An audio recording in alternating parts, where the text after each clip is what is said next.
Descent into the unknown, the research vessel. Horizon shuddered violently as another energy pulse tore through its hull. Alarms blared through the command deck as Dr. Kai Chen frantically worked the navigation controls, his dark eyes reflected. The emergency lights pulsing around him, systems failing, warned the ship's AI. Atmospheric entry, imminent impact trajectory, locked toward an unknown region of Negzura Kai, gripped the console, sweat beading on his forehead. "Arya, can you stabilize?"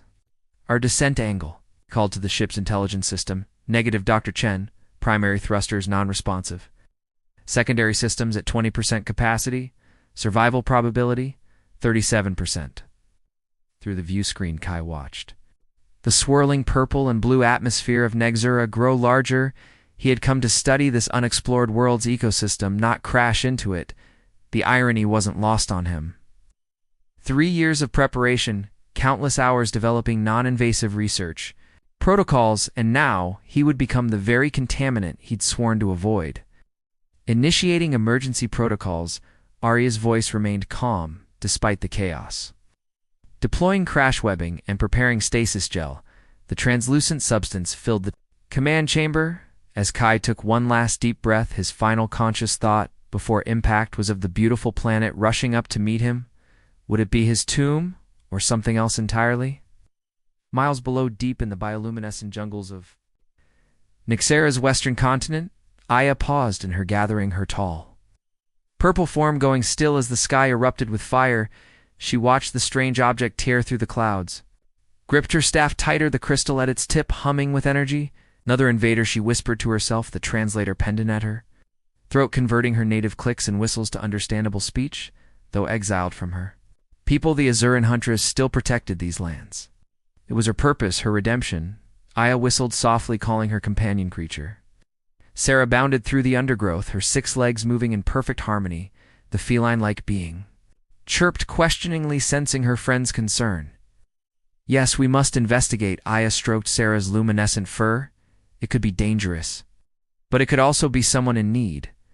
The trek to the crash site took nearly 2 hours. The ship had carved a path through the dense jungle, leaving broken trees and scorched earth in its wake.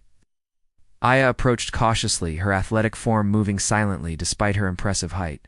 The vessel was unlike anything she had seen before, smaller than Azuran ships, but clearly built for space travel. Sarah growled softly, detecting something inside. "Hello?" Aya called, knowing her translator would convert her speech. "Is anyone alive in there?" When no response came, she used her staff to pry open what appeared to be a hatch. Inside, suspended in some sort of gel, was a creature unlike any she had encountered before. Smaller than her by nearly 2 feet, with pale skin and dark hair, its body was damaged, blood seeping from multiple wounds. "Still breathing," she murmured, carefully extracting the unconscious being. Its features were delicate, yet strong. A curious contradiction that intrigued her. Against her better judgment, Aya made a decision that would change everything. "Come, Sarah," she said, lifting the stranger with surprising gentleness. "We'll take him home." As the twin suns set over Negara's horizon, Aya carried Dr. Kaichin toward her mountain sanctuary, aware that she held not just his life in her hands, but the future of 2 worlds, sanctuary among stars. Aya's clifftop sanctuary perched precariously on the eastern ridge of the Whispering Mountains. Ancient Azuran architecture blended seamlessly with the natural rock formations, creating a hidden haven overlooking the vast jungle below. The dwelling glowed with soft bioluminescent light as she carried the unconscious human inside. Sarah prepared the healing chamber. Aya instructed her companion, who bounded ahead, activating various crystals embedded in the walls. The chamber hummed to life, filling with a gentle mist of healing spores. Carefully, Aya placed Dr. Chen on the moss-covered platform in the center of the room. Her purple fingers traced the air above his. Injuries, sensing the damage beneath his breathing, came in shallow gasps. "His skin unnaturally pale, strange creature," she whispered, studying his features with curiosity. "What brought you to our world?" Working methodically, Aya began applying Negzuran healing salves to his wounds. The bioluminescent paste glowed faintly as it sealed damaged tissue. She hummed softly as she worked an ancient Azuran healing song passed down through generations. Though exiled, she hadn't abandoned her. People's healing arts the very skills that had led to her. Banishment 3 days passed with Kai drifting between consciousness and darkness. During brief moments of awareness, he caught glimpses of purple skin and concerned eyes watching over him once he felt something cool press against his forehead, easing the burning fever that gripped him. "He's fighting Aya," observed Asera, who had rarely left the stranger's side strong for one so small. On the 4th day, Kai finally opened his eyes, fully panic immediately setting in as he found himself in an alien environment. He tried to sit up only to fall back with a groan. "Be still," Aya said, moving into his field of vision, her translator pendant converting her words. "Your body needs time to heal." Kai stared up at her eyes, wide with a mixture of fear and wonder. Her skin was a rich purple, her height imposing even as she knelt beside him, yet her expression held no malice, only concern. "Where am I?" managed his voice cracking from disuse. "My ship destroyed," Aya replied simply. "I found you in the wreckage, brought you here to my home." Sarah approached cautiously, sniffing at Kai's hand. Her 6 legs moved with feline grace as she circled the healing platform. Eventually, she settled beside him, her body radiating comforting warmth. "Thank you," Kai whispered, his scientific mind racing. Despite his weakness, he had come to study Nexara's ecosystem, and instead had become intimately acquainted with one of its inhabitants. "I'm Dr. Kai Chen, xenobiologist from Earth." "I am Aya," she replied, her voice melodic despite the translator. "Former guardian of the Western Territories, now exile of the Azuran people." "Exile?" Kai questioned, wincing as he shifted position. Aya's expression darkened momentarily. "A story for another time when you're stronger. For now, rest." She offered him a carved bowl containing a shimmering liquid drink. "It will help restore your strength." Their fingers brushed as he accepted the bowl. The touch sent an unexpected warmth through both of them. Their eyes met in shared surprise, a moment of connection transcending their physical differences. "Why help me?" Kai asked. Softly, Aya considered the question, her gaze drifting to the distant horizon. Visible through the dwelling's open archway, "Perhaps," she said finally, "I recognize something in you, something familiar." While the Azuran kept watch to beings from different worlds, brought together by circumstance, unaware that their meeting would soon shake the foundations of both their civilizations. Whispers across worlds, days merged into weeks as Kai regained his strength.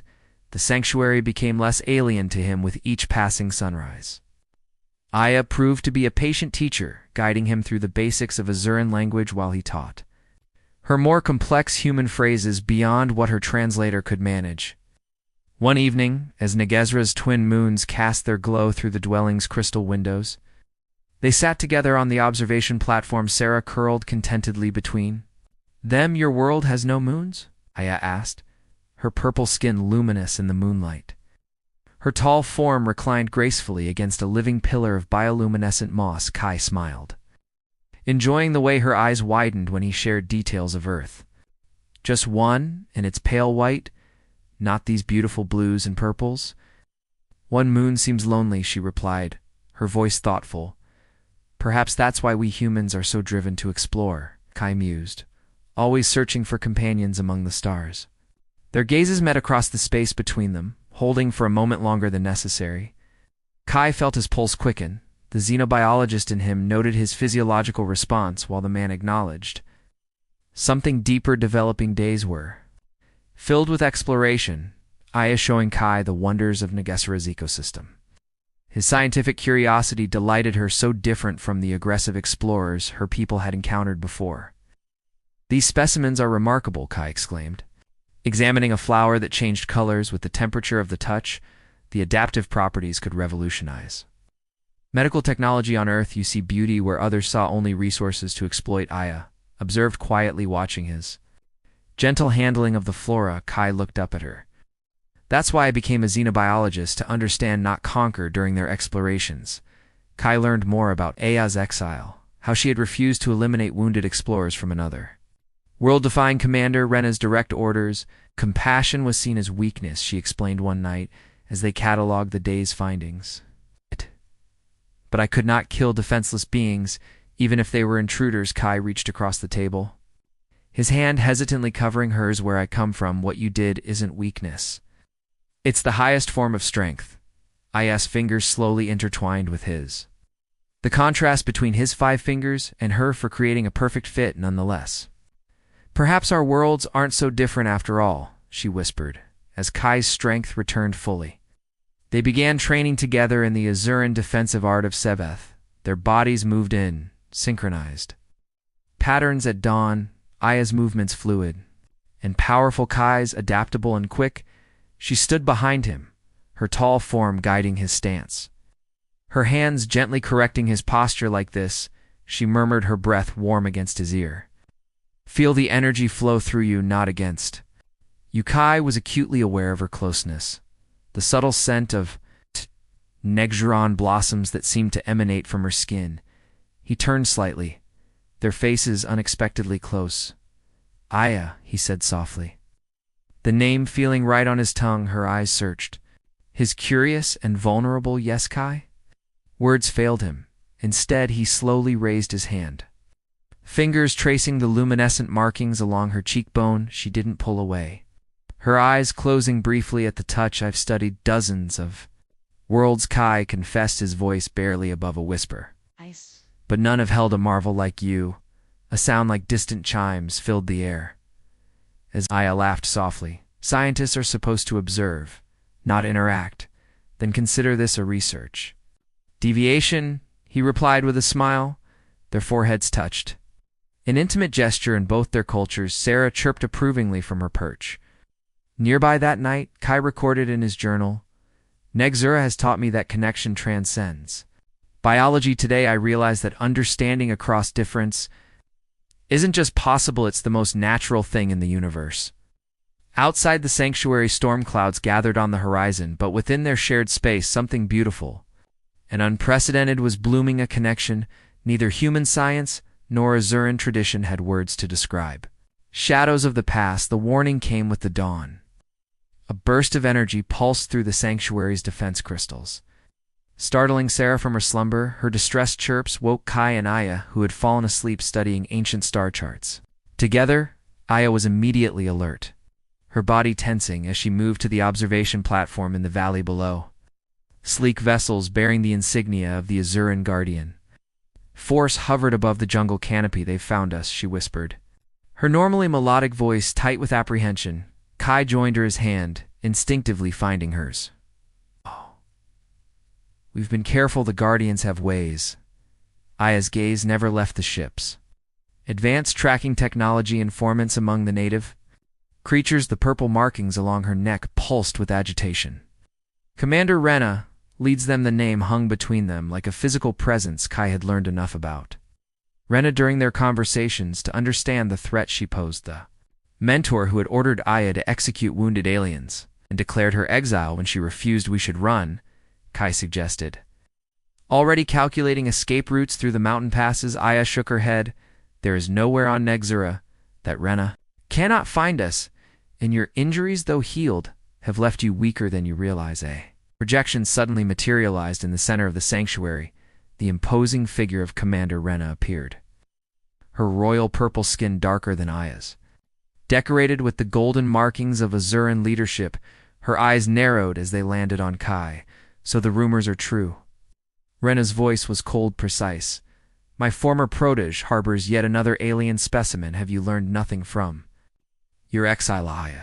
Aya stepped forward, placing herself between Kai and the projection. He is not a specimen, Rena. He is a scientist, a peaceful explorer. All invaders claim peaceful intentions, Rena countered, until they strip our worlds. Bear, you of all people should remember what happened to your family settlement in the Western Territories. Pain flashed across Aya's features, and Kai felt her hand tighten in his.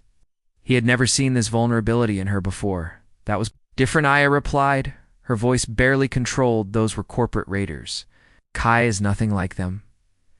Rena's laugh held no humor. You always saw what you wanted to see. Surrender the human to us by nightfall, or I will be forced to retrieve, hammed, and act the full punishment for your continued defiance. The projection disappeared, leaving the sanctuary feeling suddenly cold and empty. Kai turned her to face him. What happened to your family? She pulled away, moving to activate the Sanctuary's defensive systems mining consortium from the Trellin system. She finally set her back to him. They came when I was young, claimed they only wanted to study our mineral deposits. My parents welcomed them, shared our knowledge. 3 cycles later, they poisoned the water table to drive us out. My entire family settlement gone in days. Kai felt the weight of her words. The echo of similar tragedies across countless worlds, including Earth, and you think I'm like them? She turned to him then, her eyes bright with unshed tears. If I did, you would never have awakened in my sanctuary. Then why did Rena think that would change your mind about me? Aya approached him slowly because she believes my compassion is weakness, that I let my heart override my duty to protect Nexura. Is she right? Kai asked softly. Instead of answering, Aya placed her palm against his chest, feeling his heartbeat. Your people have a saying. She murmured, the heart knows what the mind cannot understand. I learned it from your ship's databanks while you were healing. Kai covered her hand with his. My father died on a mission similar to mine. He admitted the confession coming unexpectedly. Corporate interests sabotaged his environmental research vessel. His discoveries were threatening their mining rights on Kepler 186f. I joined the Xenobiological Conservation Initiative to continue his work, to ensure no more worlds suffered as that one did. Understanding passed between them, the shared pain of loss, the similar paths that had led them to this moment. This connection, forged in shared purpose and growing affection, now faced its greatest test. I won't let you sacrifice yourself, Kai said firmly. We face Rena together, or not at all. Aya's expression softened. Her tall form bent slightly as she pressed her forehead to his in the now familiar gesture of intimacy. Then we prepare together as the twin suns began their descent toward the horizon. They worked side by side, fortifying the sanctuary. Sarah darting between them with supplies outside. More guardian vessels appeared, surrounding the mountain. In quiet moments between preparations, their touches lingered, each contact a silent promise. Kai found himself memorizing every detail of Hertha, way her eyes caught the light, the graceful strength in her movements, the sound of her voice when she spoke his name. If we survive this, he said, as they watched the approaching darkness, I want to show you the stars as I've seen them. Aya smiled. A rare and precious sight. When we survive this, she corrected. I would like that very much. As night fell over Nexura, 2 beings from different worlds stood together against the coming storm, bound by something neither had expected to find so far from home. Beyond the stars, the sanctuary's crystal dome shimmered with protective energy as the first Azuran vessels landed in the clearing below. Kai stood beside Aya on the observation platform, their shoulders nearly touching. Sarah prowled anxiously at their feet, her luminous fur bristling. They're coming, Aya whispered, her staff humming with energy. 12 guardians plus Rena. Kai activated the communication device he'd salvaged from his ship. Remember the plan, we don't fight unless absolutely necessary. The sanctuary doors slid open as commander Rena entered, flanked by 4 towering Azuran warriors. Her golden markings glowed with power, her eyes cold as she surveyed the dwelling. Your defiance ends today, Rena announced, her voice echoing through the chamber. The human comes with us. You may return to exile, or face extinction. Your choice. Former student Aya stepped forward, her full height, impressive even among her own kind. I choose a third option, Rena, to show you what you've forgotten. And what might that be? Rena's tone dripped with condescension. That strength lies in connection, not domination. Kai moved to stand beside Aya, his hand finding hers without hesitation. Your people once believed that. To Rena's eyes narrowed at their joined hands. You dare lecture me on Azuran beliefs? This human has clearly corrupted your mind, Aya. No, Kai answered. Before Aya could speak, she saved mine. When my ship crashed, I was broken, not just physically. He looked up at Aya, his eyes full of emotion. I came to study your world, but she showed me how to live in it. How to connect rather than merely observe. Pretty words, Rena scoffed, but they changed nothing. Guardians take. The human 2 warriors moved forward, but froze as Sarah leapt between them and her companions, her form suddenly glowing with intense bioluminescence behind them. The sanctuary's crystals pulsed in harmony with Sarah's light. Kai released Aya's hand and stepped forward, facing Rena. Directly before you take me, "I'd like to show you something, Commander." He activated his salvaged device, and a holographic display filled the chamber. Images appeared in Agent Azuran records Kai and Aya had discovered in the Sanctuary's archives, showing first contact between Azurans and another species centuries ago. The records showed cooperation, exchange of knowledge, healing. "Your ancestors understood what you've forgotten," Kai said quietly, "that different worlds can enrich each other without destruction." Aya joined him, her voice strong with conviction. "My exile taught me what our people once knew, Rena. True strength isn't measured by conquest, but by what we build." Together, as if responding to their words, the sanctuary itself began to glow. Ancient systems awakening after centuries of dormancy. The floor beneath them illuminated with a map of the stars, showing connections between worlds including Earth. "The sanctuary recognizes truth," Aya whispered in awe. "It was built by our ancestors as a place of connection between worlds, not isolation." Rena stared at the map, her composure faltering. "This cannot be our histories, say.